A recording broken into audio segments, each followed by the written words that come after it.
There is some good news. I don't want to leave you on all this downer kind of news. There is some really good news. Sharon Osbourne has decided that BLM is in fact a scam, as Kanye West declared the other day. BLM is a scam, and she wants her money back. Do you agree with Kanye's point? I don't know what his point is. See, I don't know. That's why I say I can't answer it. I don't know what his point is. I mean, he said that Black Lives Matter is a scam. Oh, well, we gave $900,000 to that, and I'd like my money back. Yeah. Well, she could have said that before. Wow. An amazing statement there. There's so much in that statement, because what Sharon Osbourne is saying is, yeah, I couldn't really admit this before, but I want my money back. So she's actually saying that Kanye and Candace did kill Black Lives Matter as they said that they did. And Candace has a new movie on this coming out that is, I think, going to put the final nail in that coffin. It's coming out just this week, I believe. It's going to be absolutely fabulous. So she's saying, yeah, that's true. And I have long known that this thing was a scam, but now I'm allowed to say it, and I want my $900,000 back, because it was a whole scam, and we know that the leaders of it basically just exploited George Floyd, who no one actually really cared about. None of the people who pretended to care about him actually really cared about him. They just used him as a symbol to raise a lot of money and buy big mansions in California. And yeah, I want my money back. That's what she's saying. And this could be effective. Sharon Osbourne is never going to get a penny back. But if you have all of a sudden prominent people coming out and saying, give me my money back, this is a scam, I'm going to throw my financial weight around. She, I suspect, felt like she was being extorted into giving money. I remember when BLM took over Southern California, you had businesses posting receipts in their windows of donations to the BLM organization, like blood over their door frames to say, please, please, agents of death, pass by this house, don't kill us. You'd have people saying, this is a black-owned business. In other words, go kill Whitey. Don't go after us. And the white people would say, I donated money, please. It's no different than the mob, except that the mob used to only take 10% of your stuff, and the libs come in and they basically want everything. That's the difference. That's the big difference here. And now Sharon Osbourne is admitting that. I think a lot of people feel that way. And if more people just get a little bit of courage to say, yeah, no, actually, the established narrative about BLM was complete BS, and we shouldn't have gone along with it, and I'm sorry we allowed ourselves to be extorted. That's fine. That's fine. You know where you really see this is a completely different point, but I have to get to it today.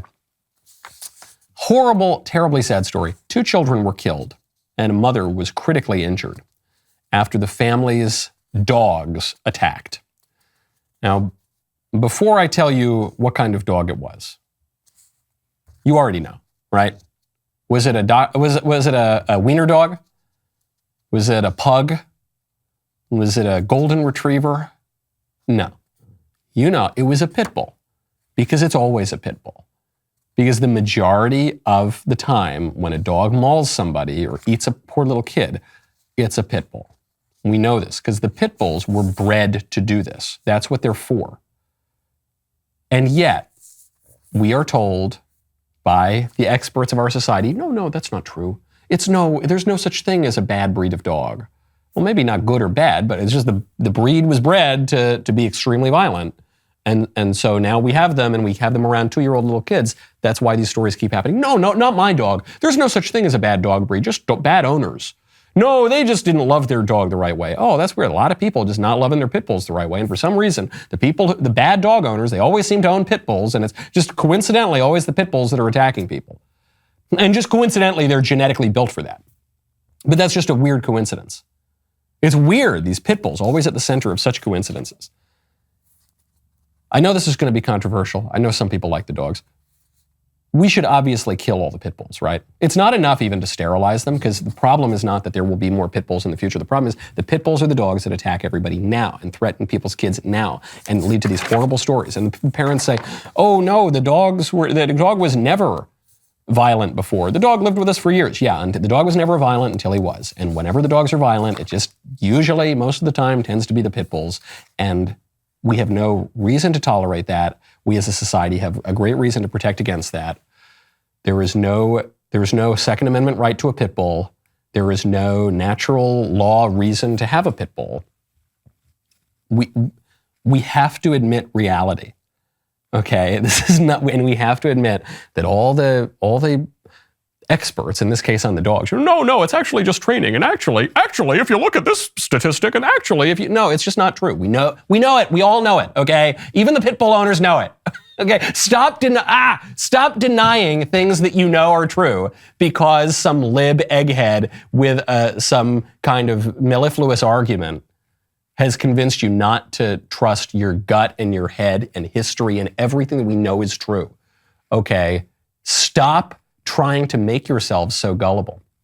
This is true, forget the pit bulls for a second. This is true on transgenderism, it's true on abortion, it's true on our country's history, it's true on crime, it's true on immigration, it's true on all of these things, okay? We know basic stuff. We have common sense. We have eyes, we can see nature, we see stuff all around us, okay? We have at least 2 brain cells to rub together. We know that. And the purpose of leftist politics, the goal of leftist politics, is to tell you to ignore everything you know and to convince yourself of their fantasies. To convince yourself that Richard Levine is actually a woman. It's okay to trust your prejudices. It's okay to trust received wisdom. It's okay to trust your faculties of reason. Okay, they've got a much better record. You're going to be called a conspiracy theorist for trusting all those things, but they've got a much better record than the so-called experts. Today's Music Monday, okay? We've got a song that was requested by one of the great members of this show, who we will see in the member block. And my producer, Ben Davies, has teed it up for me. He tells me I'm going to hate the song, but we'll see. The rest of the show begins now. If you don't want to miss it, well, you certainly don't want to miss it. If you're not a member, click the link in the description and join us. We will see you over at the member block.